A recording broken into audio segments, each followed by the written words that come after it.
Okay, here we are. This is lesson 5 of drawing a 1963 Corvette. And as you can see, I've been working below the belt line on the car. I darkened up a little bit more on the left rear fender, and I'm going to try and go all the way across the rear end of the car, and if we have time enough to do it today, below the belt line, and then we'll see how that works out.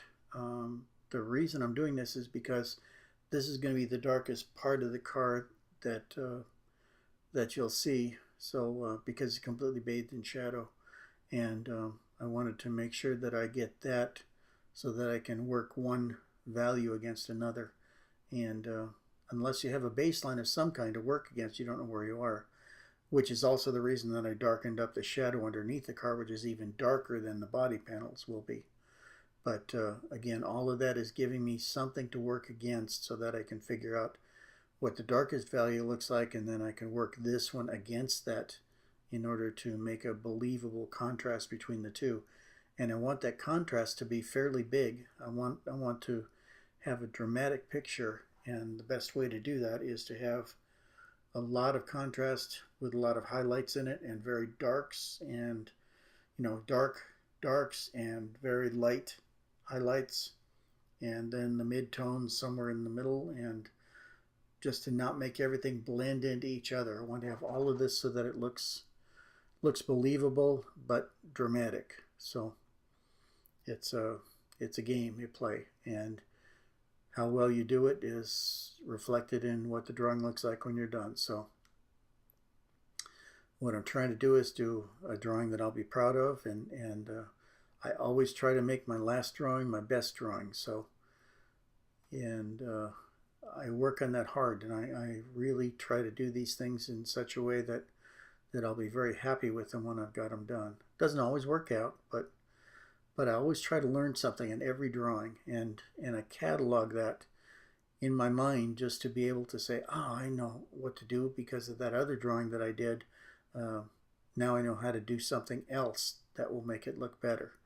And so if you keep a lot of those things in your mind, so-called quivers in your, or arrows in your quiver rather, then you have more tools to use in order to make this work out better.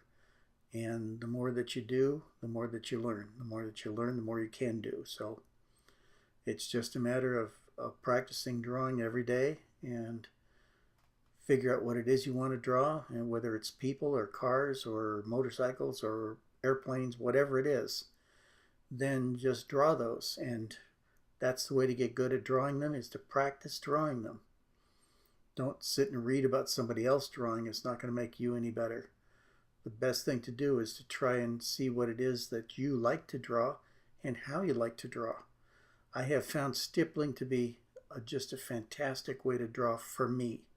I'm not saying it is for everybody, but to me it's just perfect because it gives kind of an old antique-y sort of look to it, but at the same time it's kind of soft, and in some cases it can be very dramatic. I can do a black car with stippling that looks just gorgeous, but sometimes you don't really want that in every drawing.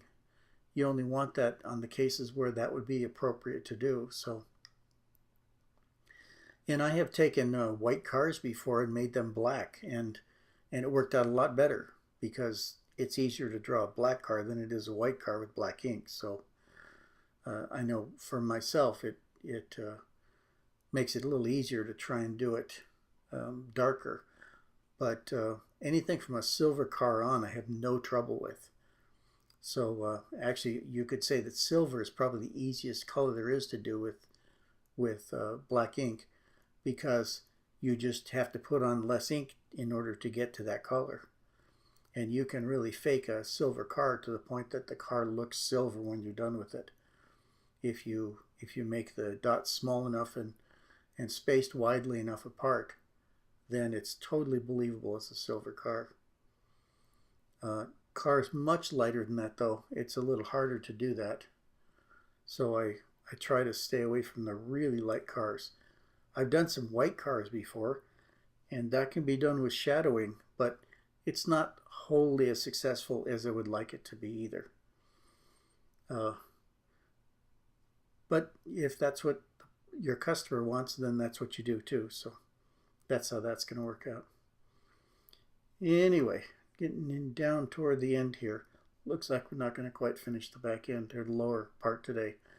But we will tomorrow, and then we'll go ahead and we'll start on the top of the car too. I've got some darker places on there, and lights and darks, so it's going to look really good, I think, when we get it done. But now it's starting to look like a Corvette anyway. Anyway, I hope to see you tomorrow, and have fun. See you then. Bye.